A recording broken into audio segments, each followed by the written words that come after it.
Bonjour à tous et bienvenue dans ce nouveau numéro du 1530.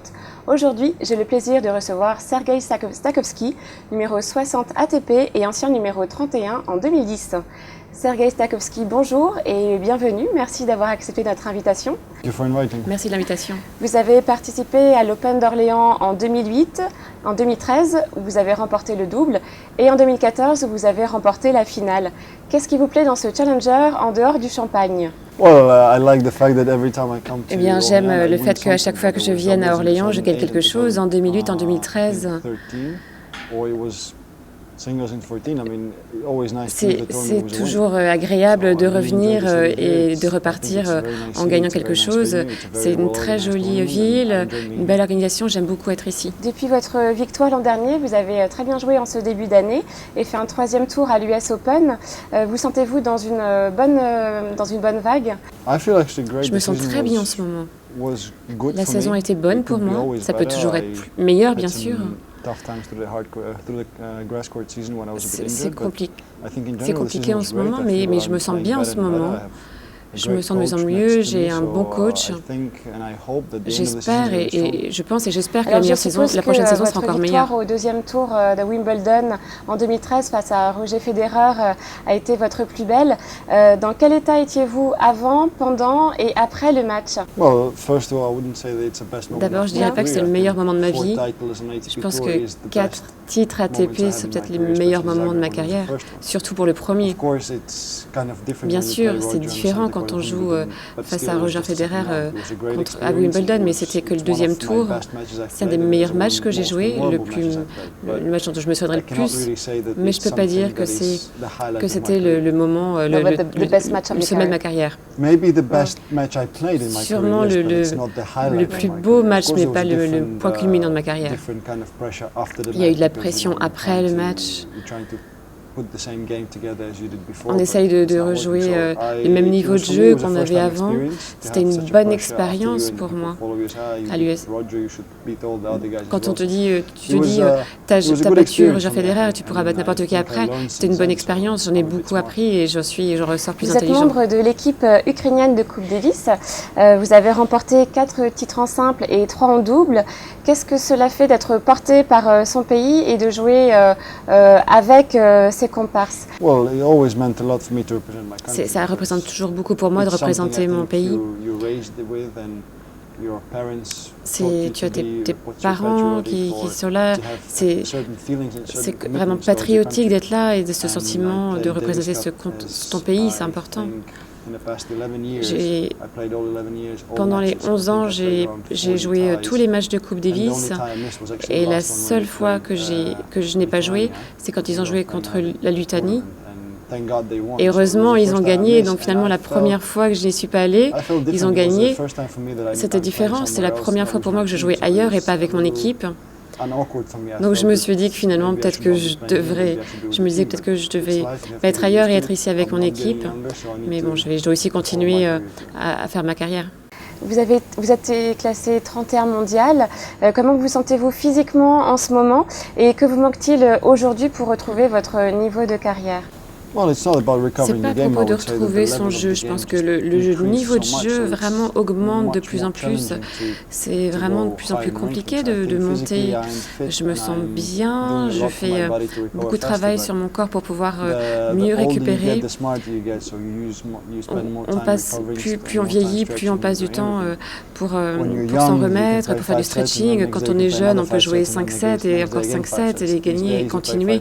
Aujourd'hui, quand on joue 5-7, il nous faut du temps pour se remettre. Donc il y a quelque chose avec l'âge, bien sûr, mais l'expérience qu'on a. La différence entre notre âge et les jeunes, c'est l'expérience qui nous permet d'égaliser aussi les jeunes. Comme vous, service volé. Que pensez-vous du tennis aujourd'hui ? Je pense que le tennis devient aujourd'hui très athlétique. Tout le monde se déplace bien, ça devient de plus en plus difficile de jouer service volé. Quand on fait service volé, on a une grosse chance de perdre le point. Les joueurs ne se risquent pas trop, ils bougent beaucoup, les courses sont plus autant rapides qu'avant, donc c'est plus Je pense qu'aujourd'hui, le tennis est devenu complet, tout le monde joue bien, tout le monde se déplace bien, tout le monde sert bien. C'est un sport très compétitif. En fait, c'est pas vous allez absolument gagner ce match, non, parce que tout le monde peut y remporter face à tout le monde. Donc ça devient compliqué. Alors, vous parliez tout à l'heure de votre coach. En effet, depuis près d'un an, Fabrice Santoro est votre coach. Il est présent d'ailleurs à Orléans à vos côtés. Pourquoi l'avoir choisi lui? Que vous apporte-t-il et est-ce que cette collaboration va continuer? Alors ça va dépendre déjà de notre accord. On est vraiment en très bon termes, on s'entend très bien, on se comprend bien, on a les mêmes valeurs et également en dehors du tennis. Si on compare à l'année dernière, à la même période, je vais être 98 et j'ai dû couper mon rang, diviser mon rang en deux, mon niveau. Je pense que du coup, je pourrais être encore mieux classé d'ici la fin de l'année. Pour moi, c'est vraiment une très bonne personne, un bon coach et également un mentor. Il a fait quelque chose d'extraordinaire avec son potentiel. Il a gagné contre tout le monde. Donc je pense qu'en fait, on se vaut l'un l'autre, il comprend bien la stratégie, il comprend le jeu, il donne les bons conseils. Alors vous êtes concile à l'ATP où vous représentez les joueurs. Pourquoi avoir choisi de faire ça et quelles réformes souhaitez-vous faire passer? Je représente le Concile depuis 4 ans, je n'ai pas choisi, j'ai été élu par les joueurs. Donc c'est pas que j'ai souhaité le faire. Les joueurs voulaient que je le fasse. Et je suis restée. On vous sent beaucoup impliqué à tout niveau sur les réseaux sociaux. Et puis donc on disait vous êtes membre du Concile. Avez-vous déjà pensé à ce que vous ferez une fois votre carrière terminée? Et avez-vous déjà envisagé la politique? Je n'ai pas encore pensé à ce que j'allais faire après, une fois ma carrière terminée. Pour moi, si je sais que j'ai quelque chose comme un boulot après, ça va me raccourcir mes jours de carrière et je ne pourrai pas être mentalement aussi fort et aller au-delà de ce que mon corps me dit. Pour la politique, je dirais que c'est un métier sale. Beaucoup de personnes changent quand ils entrent en politique, changent leurs valeurs morales, leurs principes, et je ne suis pas sûre que je puisse faire ça. Okay. Alors, on m'a dit que vous parlez très bien français, que vous entraînez à Bordeaux. Donc, pour terminer, pouvez-vous nous dire quelque chose en français? Je ne comprends pas. Désolé. Un petit mot pour la fin.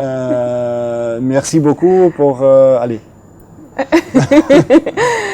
Sergei Stakhovsky, merci beaucoup. Sergei Stakhovsky, thank you very much. Thank you.